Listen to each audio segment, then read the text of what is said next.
Saludos. Hoy vamos a hablar de la agudeza visual y también del ojo como sistema óptico. No podemos hablar de este tema sin conocer lo básico de la agudeza visual. La agudeza visual es el mínimo perceptible por el ojo humano y es una técnica que se utiliza para valorar su función.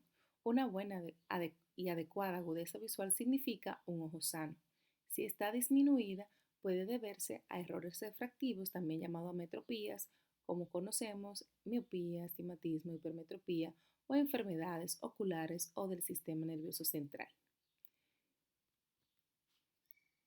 Para conocer cómo nosotros vemos, es importante hacer un repaso de la organización óptica del ojo. Está compuesta principalmente por dos lentes, la córnea, que tenemos aquí, con 42 dioptrías, y el cristalino con 18. Estos dos lentes son importantes para el enfoque de estas imágenes que están dispersas de los objetos espaciales en el mundo, se enfoquen en la retina. Cuando estos están alterados, como la córnea con su aumento de poder o un aumento del eje anteroposterior del globo ocular, provoca miopía. En cambio, si está disminuido el eje anteroposterior, es decir, ojos pequeños, o está disminuido el poder de la córnea, vamos a tener hipermetropía. Si la forma de esta córnea, en vez de ser una esfera regular, es más bien ovalada, provocando irregularidades, va a provocar también irregularidades en el enfoque de la imagen o de la luz en la retina, y todos estos efectos refractivos van a provocar visión borrosa. Todos los defectos refractivos que hablamos anteriormente, lo estamos viendo aquí. Estamos viendo un globo ocular normal con eje anteroposterior en límite normal, con unas córneas y un cristalino normales, con poderes normales. ¿Y qué va a producir esto? Un enfoque adecuado de la luz en la retina y una visión normal. En cambio, los ojos grandes, como estamos viendo aquí, que el eje anteroposterior o la longitud del ojo normal debería ser hasta aquí, entonces está aumentado, va a provocar que aunque los lentes enfoquen adecuadamente la imagen en un espacio donde debería estar la retina, como está más atrás, va a provocar desenfoque. Al revés, en la hipermetropía, cuando son ojos pequeños, estos lentes tienen un poder ya determinado y vienen a enfocar esta imagen en un espacio determinado, pero como es más pequeño, el globo ocular, la imagen quedaría detrás. Y en el astigmatismo, así como es irregular, la córnea va a provocar irregularidades de enfoque. Aquí tenemos un enfoque anterior y un enfoque posterior, siendo un astigmatismo compuesto. Y por último, otro efecto refractivo, pero que es degenerativo por el envejecimiento del cristalino y su pérdida de flexibilidad, es la presbicia, que se ve luego de los 40 años, especialmente luego de los 45, donde ya se pierde esta flexibilidad y perdemos el enfoque para visión cercana. Como hablábamos, la agudeza visual puede estar disminuida, pero los errores refractivos no se consideran patología. ¿Cómo yo voy a saber si esa disminución de la agudeza visual es patológica o es por un error refractivo? Con el agujero estenopeico, si mi paciente no tiene sus lentes a mano, o utilizando sus lentes aéreos si el paciente no tiene. El agujero estenopeico son unos agujeros pequeños de 1.5 milímetros. Este puede venir en diferentes presentaciones. Aquí tenemos un agujero estenopeico múltiple. ¿Por qué? Porque el paciente, cuando está viendo a través del agujero, va a elegir el que él quiera, porque él va a elegir el área de menor alteraciones de ese sistema óptico para que la luz se enfoque en la retina. Y como disminuye la superficie de enfoque, los errores refractivos se van a disminuir al máximo, permitiendo una visión adecuada. Aquí tenemos un oclusor porque aquí se pone la nariz y se va a ocluir el ojo contralateral, y el ojo que se esté utilizando cuando ya esté disminuida la visión, es decir, esté 20-40 peor, se va a utilizar el mismo para ver si tenemos enfoque. Aquí tenemos un agujero estenopeico único, esta es otra presentación y se utiliza mucho para las monturas de prueba. Entonces, este agujero estenopeico, su función básica es decirnos a nosotros si esa disminución de la agudeza visual es por un defecto refractivo, miopía, astigmatismo, presbicia. ¿Por qué? Porque nos va a mejorar la agudeza visual. Cuando se utilice el agujero estenopeico debe llegar a límites normales o cercanos a los normales. Cuando hay enfermedad ocular o del sistema nervioso central, el uso del agujero estenopeico no va a mejorar la visión y por ende el paciente tiene un error refractivo. Tenemos varias formas de tomar la agudeza visual, las cartillas de visión cercana y las cartillas de visión lejana, aunque las gold standard o las determinadas como especiales o favorables para realizar la agudeza visual son las cartillas de visión lejana. En ocasiones debemos utilizar las cartillas de visión cercana. Las cartillas de visión cercana son una réplica de estas cartillas de Snellen, pero con un menor tamaño, y se van a utilizar en una distancia de 30 a 50 centímetros del ojo del paciente. Es decir, es la distancia adecuada de lectura. Así como usted agarra un libro y se pone a leer, que debe ser entre 30 y 50 centímetros, usted debe agarrar esa cartilla, el paciente la va a agarrar en la mano o usted puede tomarla para que el paciente la vea y la lea. ¿Qué pasa con las cartillas de visión cercana? ¿Por qué no son las elegibles para tomar la agudeza visual? Porque tenemos un reflejo que se llama acomodación que puede alterarnos a nosotros este resultado. También los pacientes con presbiopía o presbicia, que son sinónimos, es decir, esos pacientes mayores de 40 años donde se ha perdido el reflejo de acomodación, van a tener disminución de agudeza visual cercana y también es un factor que nos influye. ¿Cuándo vamos a utilizar esto? En los pacientes que están encamados, hospitalizados, pacientes que están en un área donde yo no tengo el espacio suficiente para hacer la cartilla de visión lejana. Como vamos a ver, esta amerita una distancia de 6 metros, 20 pies, pero en aquellas cartillas que ya están modificadas podemos utilizarlas hasta 3 metros, pero a veces tenemos áreas de internamiento donde nosotros no contamos con ese espacio para hacer una cartilla de visión lejana y utilizarla. Se puede utilizar fácilmente en pacientes menores de 45 años porque si no tiene presbicia, este es un estimado. Por lo regular, si el paciente ve 20-25 con visión cercana, sería su probable visión de visión lejana. Es una relación que siempre se da. En la mayoría de las ocasiones, si el paciente no tiene un defecto refractivo, como conocemos como la presbicia o miopía o astigmatismo. Y la desventaja es que puede ocultar defectos refractivos. Ya cuando nosotros obtenemos este resultado haciendo la agudeza visual, visión cercana o lejana, esto nos va a dar un quebrado de la agudeza visual. Este quebrado de la agudeza visual se va a representar con un numerador y un denominador. El numerador, es a la distancia que se coloca la cartilla del paciente. Por lo regular, las cartillas de Snellen vinieron para una distancia de 20 pies, por eso es que usted siempre va a ver 20 aquí arriba. Pero si es una cartilla modificada que vino para colocarse a 3 metros o 10 pies, usted va a ver 10. Y si son cartillas en el sistema métrico, va a haber 6 sobre 6, porque 20 pies es igual a 6 metros. Aquí tenemos cartillas de visión lejana. Tenemos la EFP, es decir, esta es la del alfabeto y esta es la numérica. Vamos a tener diferentes octotipos. Podemos tener números, figuras, letras. ¿Y de qué va a depender si yo voy a utilizar una u otra? Depende del nivel cognitivo del paciente.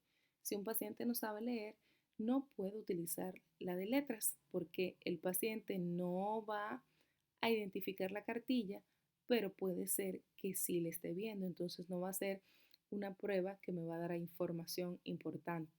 Si el paciente solo sabe los números, pues le mostramos los números. Pues si el paciente sabe número y letra, pues puedo utilizar la que yo quiera y me siento más cómoda. Acá tenemos un cuadro donde nos muestra el sistema internacional que por lo regular utiliza pies, 20 sobre 20, 20, 25. Nosotros conocemos que la agudeza visual normal es 20, 20, que es lo que nosotros ya conocemos. En el sistema métrico, los europeos utilizan 6/6 y nosotros, este quebrado, que es un numerador, recuerdan que significaba la distancia que se debe colocar esa cartilla, es decir, que en estas visiones que se le tomaron a los pacientes, la cartilla se colocó a 20 pies.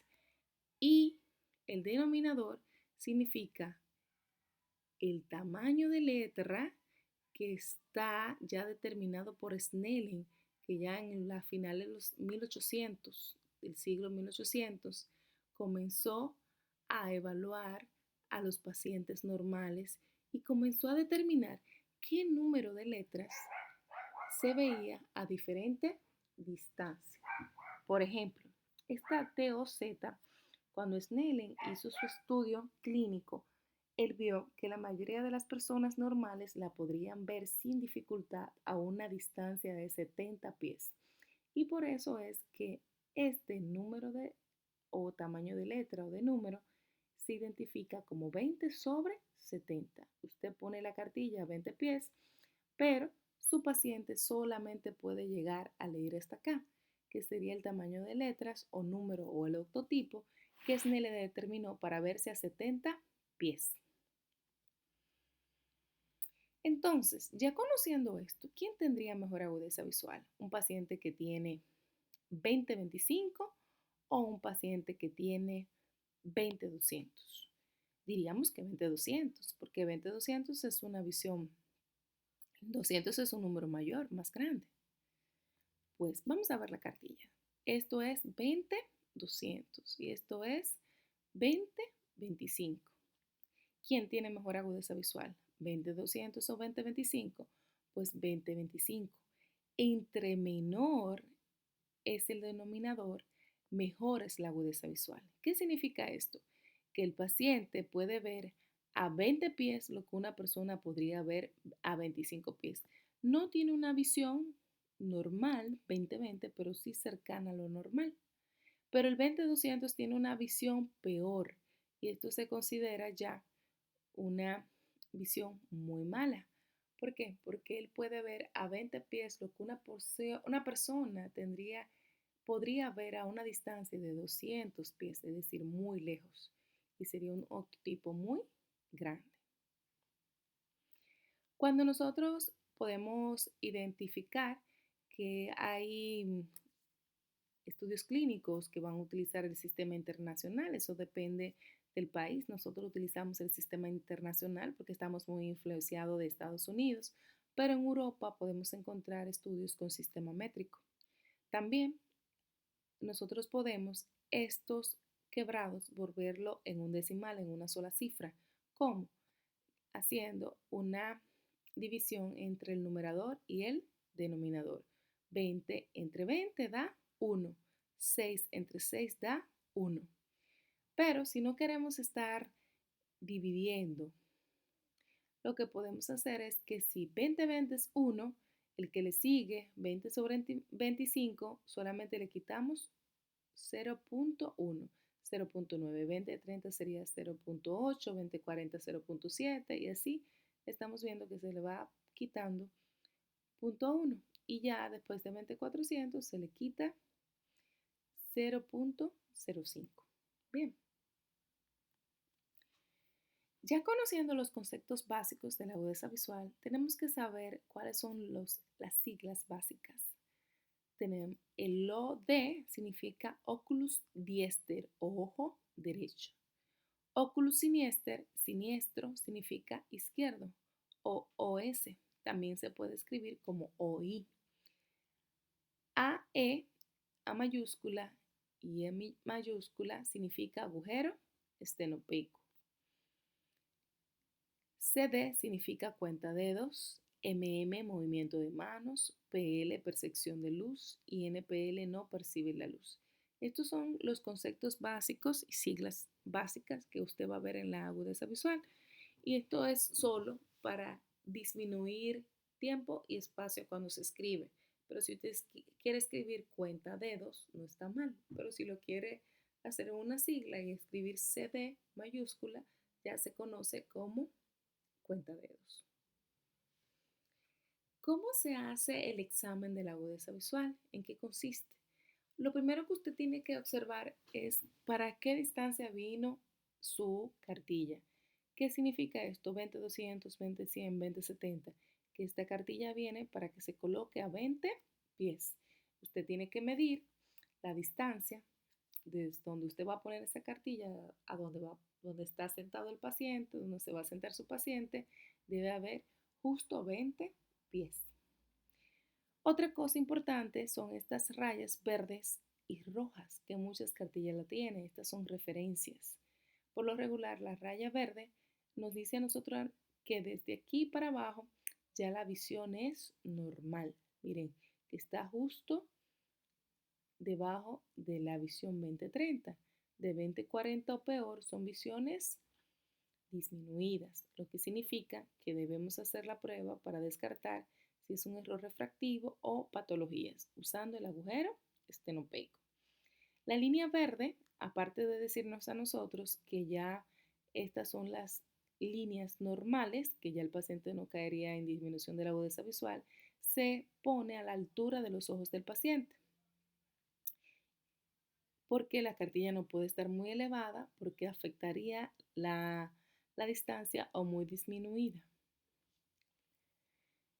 Ya conociendo esto más o menos del ambiente, que tenemos que tener buena iluminación, debe ser un ambiente tranquilo, se le debe explicar al paciente la prueba que le vamos a realizar y que debe hacerse monocular, vamos a empezar con la evaluación. Siempre se inicia evaluando la agudeza visual del ojo derecho, por lo cual el primer ojo que vamos a tapar o ocluir es el ojo izquierdo.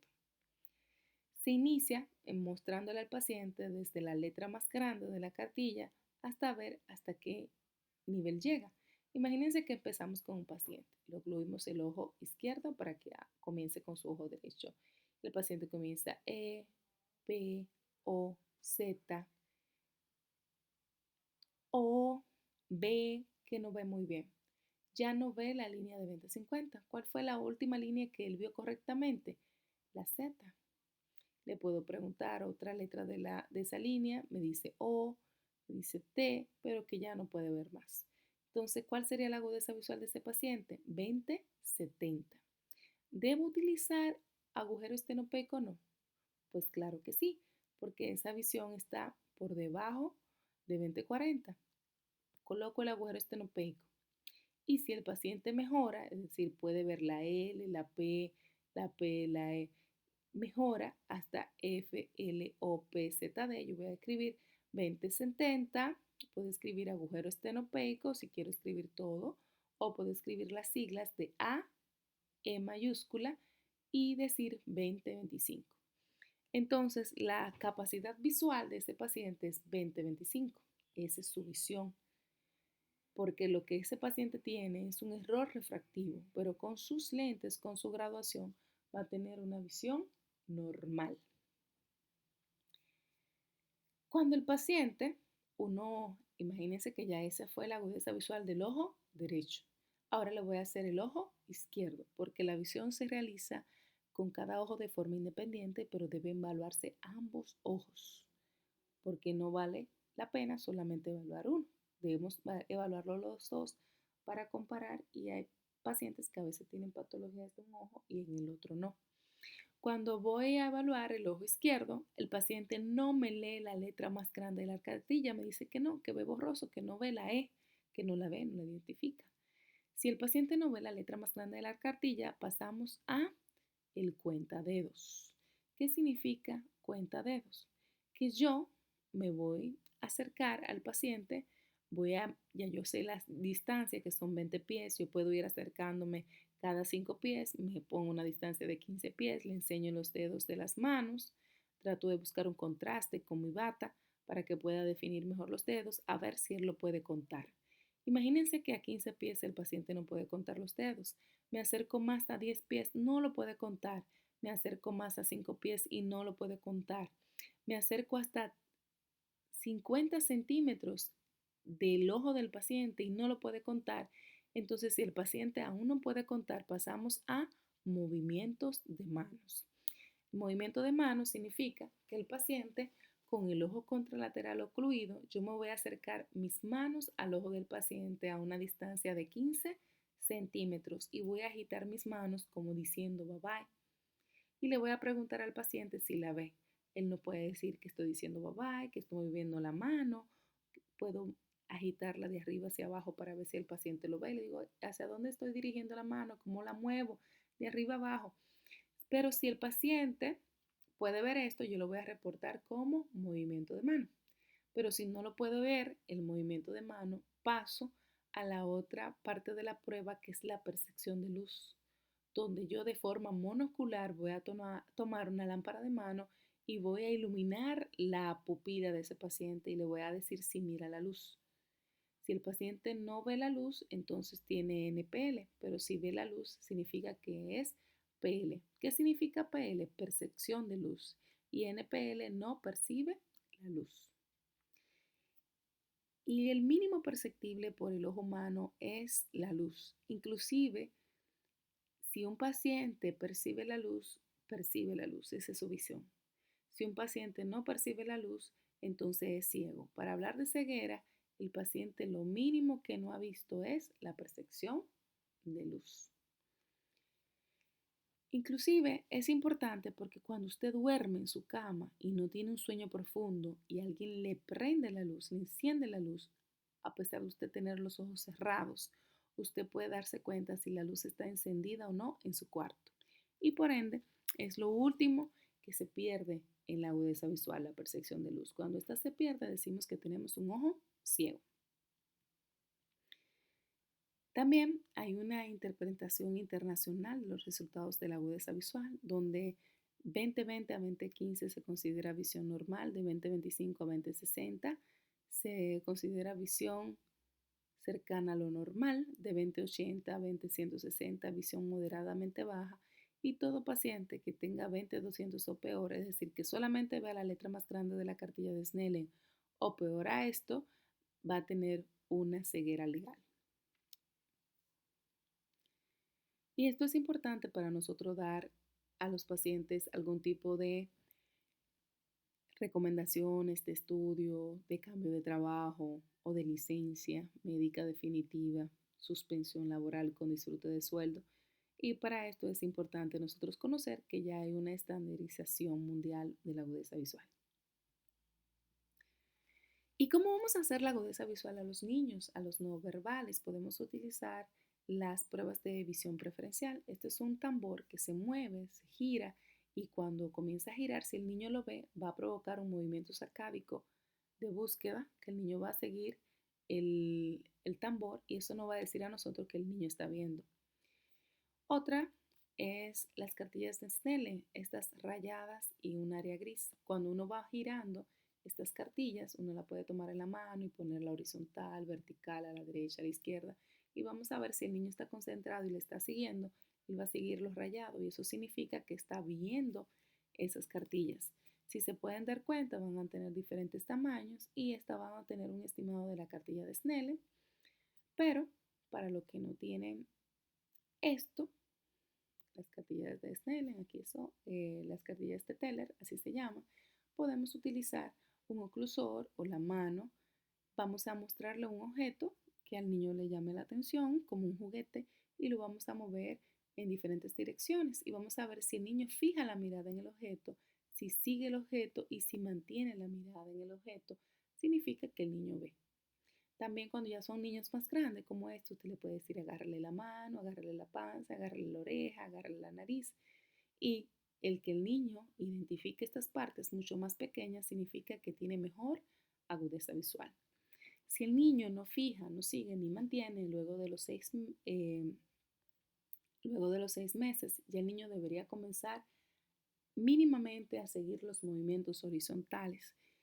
Antes de los 6 meses no se ha desarrollado la mácula, especialmente a los 4 o 6 meses que se desarrolla. Por eso es que esta agudeza visual en niños menores de 6 meses no es tan recomendable hacerla. Pero ya sí después de los 6 meses ya ellos comienzan a buscar la cabecita de la cara de la mamá, comienzan a seguir objetos y ya se puede realizar esta prueba de fijación ocular. Si el niño luego de los 6 meses usted no ve que le sigue los objetos, debe hacer la prueba de percepción de luz. En el niño, desde usted se va a la percepción de luz, le pone una luz frente a su pupila y vamos a ver que el niño, si la ve molesta, ¿qué va a hacer? Va a cerrar los párpados y eso habla de que el niño está viendo bien. Pero si también no tengo una luz, no tengo una lámpara de mano, puedo hacerle el reflejo. Puedo hacer una simulación de que voy a golpear al niño, de que le voy a dar una cachetada, le voy a dar una bofetada, le voy a dar una galleta en buen dominicano y cuando usted se acerca rápidamente y va a darse cuenta que el niño por reflejo instintivo va a cerrar los ojos y eso le dice a usted que ese niño vio su mano y que tiene una adecuada agudeza visual. O, dependiendo de la edad, solamente ve eso, puede ser que esté un poco disminuida. Entonces, esto es lo básico de la toma de agudeza visual. También hay otras medidas que se le pueden hacer que son complementarias en el examen de la visión del paciente, como son la evaluación de visión de color. ¿Por qué? Porque hay pacientes que tienen que conducir, son policías, tienen que describir que vino alguien con el pelo negro y tenía una camisa azul y un pantalón verde. Usted como bombero también tiene que aprender cómo se ven las llamas. No es lo mismo las llamas de un fuego por eh, eh, electricidad, de que se haya utilizado algún tipo de sustancia para provocar el fuego. Y por ende hay profesiones como también los policías, los bomberos, los pilotos, los arquitectos, los diseñadores, que tienen que tener buena visión de color. E inclusive hay compañías que envían a los pacientes a hacerle una evaluación oftalmológica y en eso se debe incluir la visión de color y en las evaluaciones escolares de los niños para ver si tiene alteraciones congénitas de la visión de color. Hay personas que nacen con discromatoxia. La discromatoxia es una alteración de la visión de color adquirida o heredada. Cuando es heredada por un origen genético, se llama daltonismo, pero cuando es adquirida o heredada es discromatoxia. Por lo regular, el daltonismo es frecuente en hombres porque se asocia al cromosoma X. Como ellos solamente tienen uno, por lo regular la manifiestan. Las mujeres la transmiten y el hombre le hereda. Cuando los pacientes, este es el espectro normal de color, es la paleta de color. Hay pacientes que no ven el color rojo como estamos viendo aquí y esto se llama protanopia. Cuando no ven el color verde, que debería estar aquí, esto se llama deuteranopia. Y cuando no ven el color azul, esto se llama tritanopia. Pero el que la padece se llama protam, deuteram y tritam. Cuando el paciente no ve ninguno de los colores, ve su mundo gris, entonces tiene una acromatoxia. Entonces esto sería la visión de una acromatoxia. Hasta aquí tenemos nosotros la charla del ojo de la agudeza visual y vamos a hablar del ojo como sistema óptico. El ojo como sistema óptico es ese sistema ocular que ya conocemos como córneo cristalino que se encarga de enfocar la luz solar y artificial en la retina. La luz emitida por el sol, por una bombilla, por el televisor o reflejada cuando la luz del sol choca sobre un cuadro, sobre una imagen y usted puede, gracias al chocar esa luz con ese objeto opaco, estos lentes pueden captar esta luz y enfocarla en la retina, usted puede tener una imagen. El desarrollo de la luz ha permitido el desarrollo de la humanidad. Y esta luz va a tener propiedades, que es la frecuencia, la velocidad y la longitud de onda.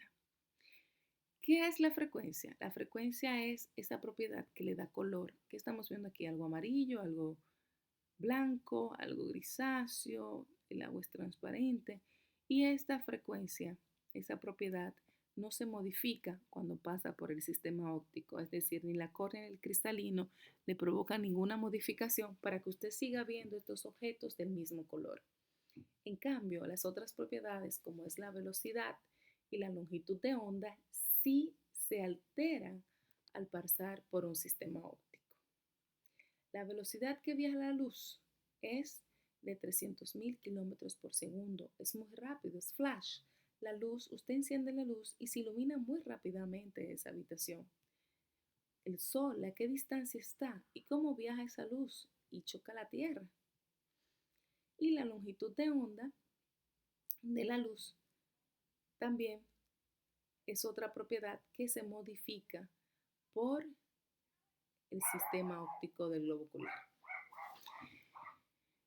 En fin, este poder que tiene el sistema óptico para modificar la luz se llama dioptría. Esta es una unidad de medida que se utiliza para medir los cambios que sufre la luz cuando pasa por un sistema óptico. Así como nosotros tenemos kilogramos para peso, gramos, tenemos dioptría para valorar el poder que tienen estos lentes. Los naturales, que son el cristalino y la córnea, y los artificiales que vamos a conocer.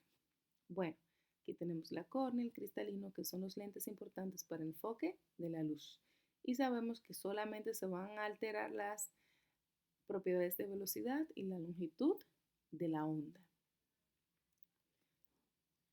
Por lo regular, vamos a tener dos tipos de visiones. La visión lejana, que dijimos que era una visión de 6 metros o 20 pies o mayor. Cualquier objeto que esté a 20 pies, a 40 pies, 60 pies, es decir, está a una distancia mayor de 20 pies o 6 metros, que es su equivalente, sería una visión lejana. Cuando tenemos visión lejana, nuestro sistema no acomoda, nuestro sistema va a recibir, porque entre más lejanos están los objetos, más pequeños se ven. Y por ende, cuando vemos ese objeto, la luz va a entrar de forma paralela al ojo y no va a necesitar ningún tipo de acomodación, porque los rayos de luz van a entrar paralelo y van a enfocar directamente en la retina.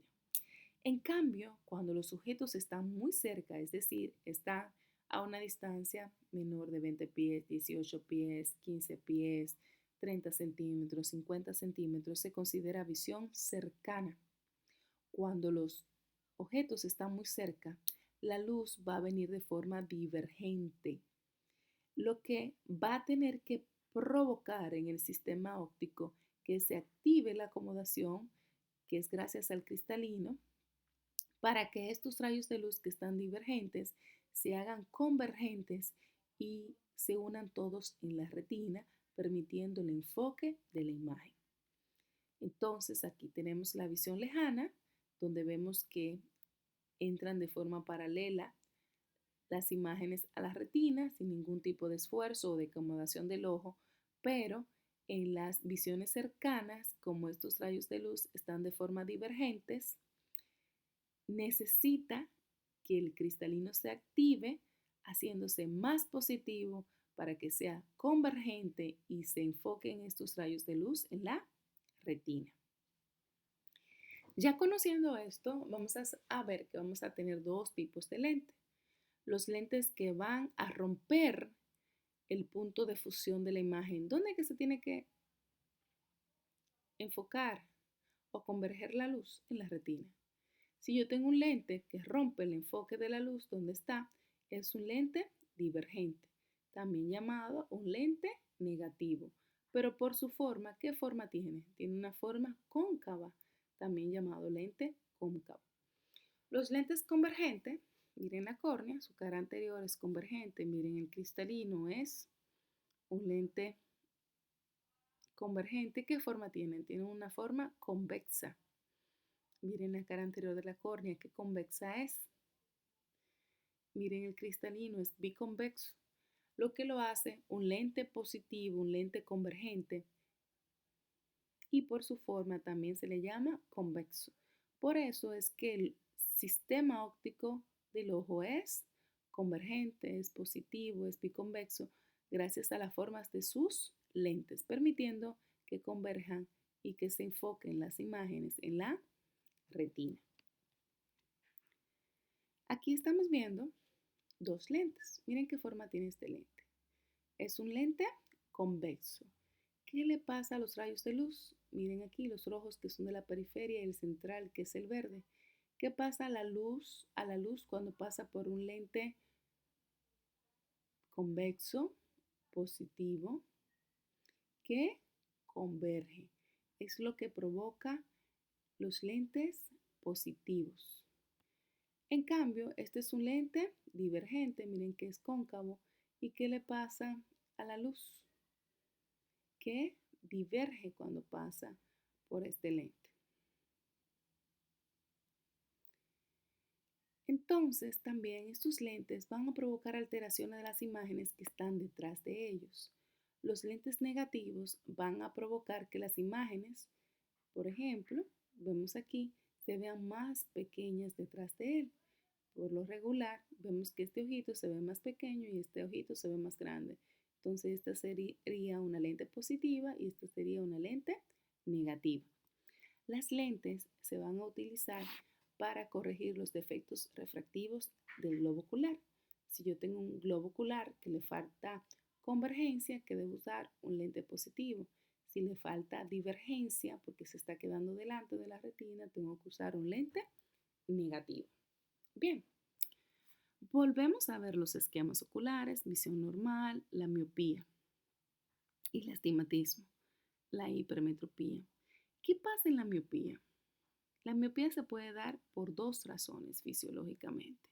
Por una córnea aumentada de poder. ¿Y cuál es poder de la córnea? 42 dioptrías. Si yo tengo una córnea de 42 dioptrías, un cristalino de 18 dioptrías y un eje anteroposterior mayor a lo normal, yo voy a tener una miopía. Vamos nuevamente a repasar. Vamos a ver un ojo normal. ¿Qué es lo normal? ¿Qué es lo que debe ser normal? Que la córnea tenga un poder de 42 dioptrías, el cristalino de 18 dioptrías y que el eje anteroposterior sea de unos 23 a 25 milímetros. Este sistema óptico ya viene organizado para trabajar así en un adulto. Cuando tenemos una córnea de 42 dioptrías, un cristalino de 18 y un eje anteroposterior que está entre 23 a 25 milímetros, 24, 24.5, 25, 23, 23.5, la imagen se va a enfocar en la retina, no provocando visión borrosa. En cambio, cuando tenemos miopía, imagínense que la córnea tiene un poder de 42 dioptrías, el cristalino 18, pero el eje anteroposterior es de unos 28 milímetros, es decir, está aumentado. ¿Por qué? Porque el máximo debería ser 25 y estos lentes solamente tienen poder para detener la luz a una distancia no mayor de 25 milímetros. ¿Qué pasaría? Esta imagen se quedaría a 25 milímetros, pero como este ojo es muy grande, tiene 28, faltarían unos 3 milímetros para que esa luz se enfocara en la retina, provocando miopía o visión lejana borrosa. A diferencia de la hipermetropía se da por ojos pequeños. Si yo tengo una córnea con un poder de 42 dioptrías, un cristalino de 18 dioptrías y un eje anteroposterior de unos 21 milímetros, ¿qué tengo? Tengo un ojo corto. Y estos lentes vienen para enfocar la imagen a una distancia menor de 23 milímetros. Como esta imagen se está quedando a 23, pero el ojo tiene 21, la imagen va a estar borrosa porque se va a estar enfocando de atrás, generando visión cercana borrosa.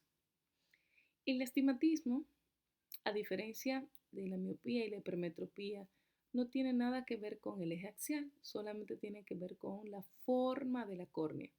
La córnea debe ser una esfera regular, redondita, y Cuando esto tiene la misma forma en el eje de los 90, 180, 0 grados, va a provocar una imagen uniforme. Pero en este caso no, miren, una parte de la imagen se queda adelante, otra detrás. ¿Por qué? Porque hay un área que tiene un poder de 42, otra área tiene un poder de unos 46, aumentada dejándola adelante, otra de 40, lo que lo provoca detrás, provocando una imagen borrosa, tanto de lejos y de cerca, que se llama astigmatismo.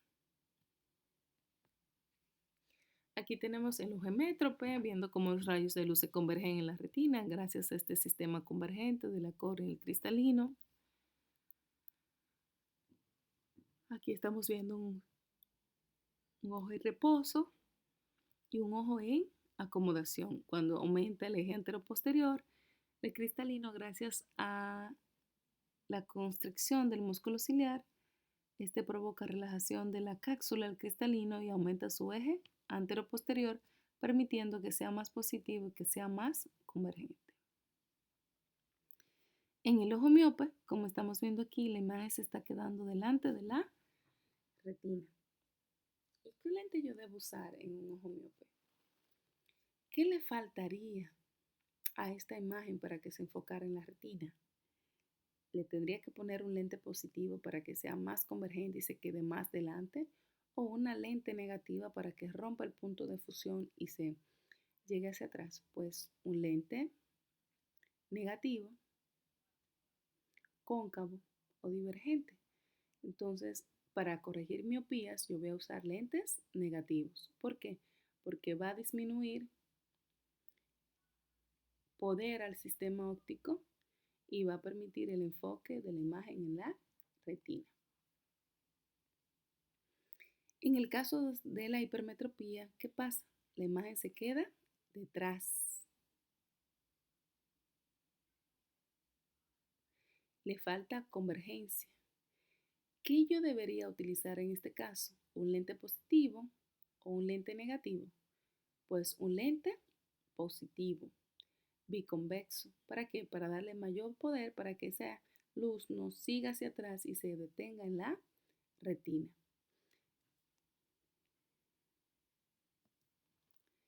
Por lo regular, las hipermetropías son comunes en niños, en todos los niños porque tienen ojos pequeños y solamente se va a mandar la graduación cuando los pacientes tienen dolor de cabeza, astenopia, que significa dolor de cabeza, cansancio visual con la lectura.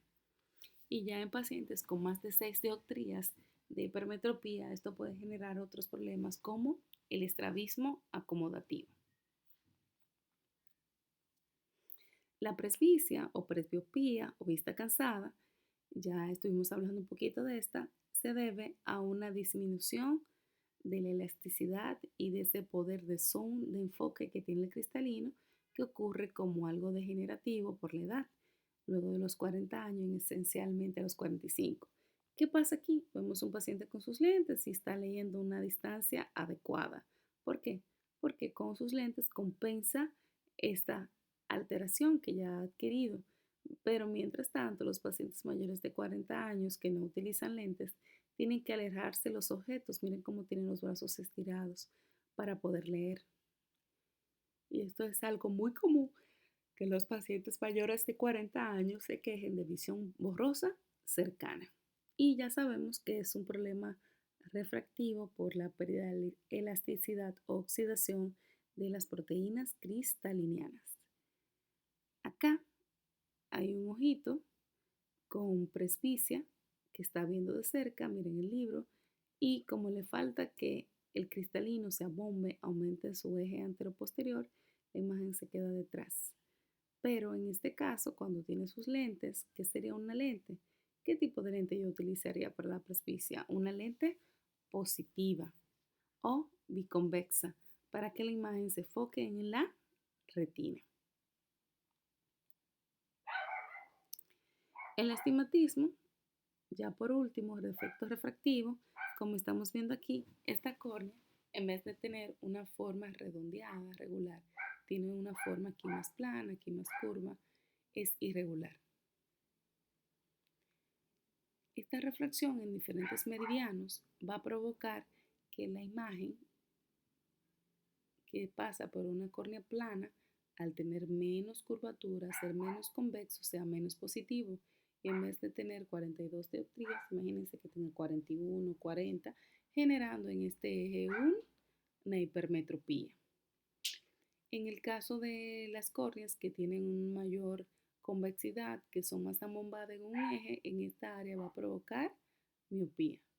Por lo regular, el astigmatismo se asocia a una forma de un balón de fútbol americano, a la de una almendra. ¿Por qué? Porque en vez de ser una esfera regular, es más bien una forma esférica ovalada o un huevo. Los astigmatismos pueden estar compuestos, pueden ser miópicos o pueden ser hipermetrópicos, porque este eje de la córnea podría trabajar o actuar como miopía. ¿Qué pasa? ¿Qué estamos viendo aquí? Estamos viendo una cruz. Tenemos un eje vertical y un eje horizontal. Imagínense que en la córnea de este paciente hay un problemita en el eje vertical, porque la imagen vertical, ¿verdad? Se está quedando delante, pero en cambio la horizontal se queda y se enfoca en la retina. ¿Qué estaría pasando? Que en el eje de los 90 grados, es decir, si vemos la córnea como un reloj, es decir, a las 12, es decir, de 12 a 6, o si lo vemos como una esfera, sería en el eje de los 90, tiene mucho poder, provocando que la imagen se quede delante, mientras tanto el eje horizontal tiene un poder adecuado, permitiendo el enfoque en la retina, generando una visión borrosa y desenfocada tanto de lejos y de cerca, generando un astigmatismo miópico.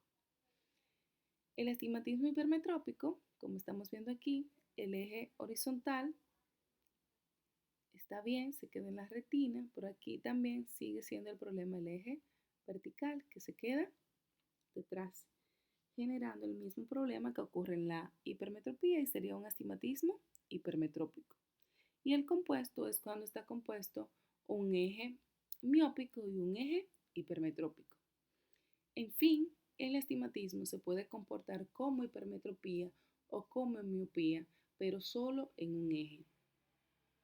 Y aquí, a diferencia de la miopía pura y de la hipermetropía pura, se debe a una alteración de la forma de la córnea, no de su poder o no del eje axial, que ocurrirían en la hipermetropía o miopía simples.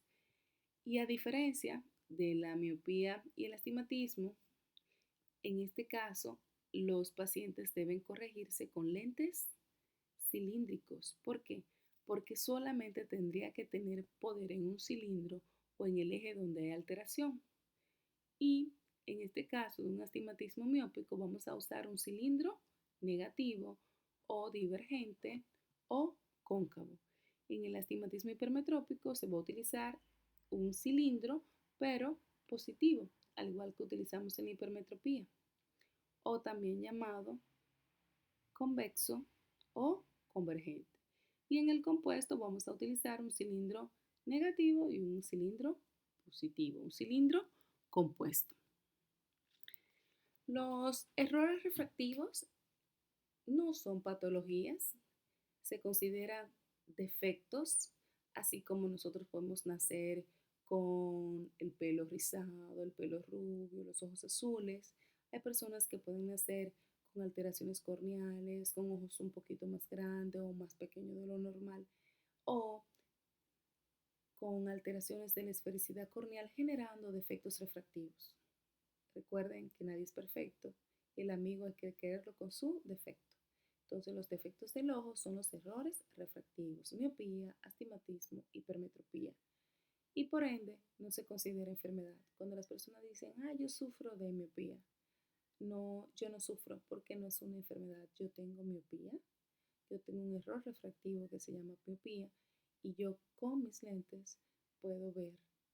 Ya hay pacientes que no tuvieron una corrección temprana en la infancia y desarrollan en ocasiones una enfermedad que es la ambliopía porque no pueden ver bien. pero eso va a ser otro capítulo que tenemos pendiente ver. En fin, todos los errores refractivos, si fueron bien tratados, el paciente debe alcanzar una visión normal. Si es un defecto refractivo puro, si no está asociado a ningún otro tipo de enfermedad ocular o sistémica. ¿Con qué? Con lentes aéreos, lentes de armazón, como estamos viendo este niño, o lentes de contacto para los que no les gustan los lentes aéreos o aquellos pacientes que tienen errores refractivos muy elevados, que tienen que utilizar, como decimos nosotros, unos fondos de botellas muy gruesos, que pesan mucho, que son antiestéticos y por ende en esos pacientes uno les recomienda lentes de contactos o pacientes que tienen anisometropía. ¿Qué es anisometropía? Cuando el defecto refractivo entre un ojo y otro es muy elevado. Es decir, hay pacientes que tienen cero de un ojo o menos uno y del otro ojo tienen menos 8, menos 9, menos 10, provocando que el lente sea muy grueso de un lado y eso va a provocar alteraciones estéticas y también que la montura se vaya de lado y que pese más de otro. Y en este caso también nosotros vamos a recomendar lentes de contacto.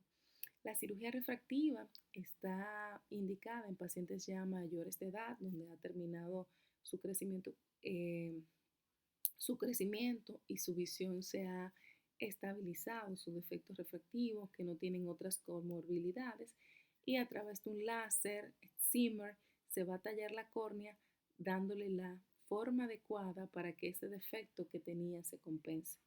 También hay otras cirugías que se puede, este es el láser Zimmer, aquí es que se pone el paciente, esto es una cirugía que se hace con anestesia tópica para quitarle los lentes, para que el paciente ya no utilice lentes. En pacientes, claro, con una previa evaluación preoperatoria y que sean candidatos para hacerlo. Aquí está el queratotomo, este es un bisturí donde se levanta un flap. Esto es una cirugía LASIK, este es el láser tallando la córnea y luego se vuelve a colocar el flap. Este es un lente intraocular. Hay lentes intraoculares que se pueden poner en cámara anterior, como este, que es un caché, o lentes intraoculares que se ponen en la bolsa para nosotros permitir que el paciente vea mejor. Para los pacientes con errores refractivos hay solución. Ellos pueden mejorar visión siempre y cuando no está asociado a otra enfermedad ocular. En fin, hemos terminado hoy la charla, esta presentación. Espero que les sea de mucha ayuda y les invito a realizar su tarea del día de hoy. Que tengan feliz día.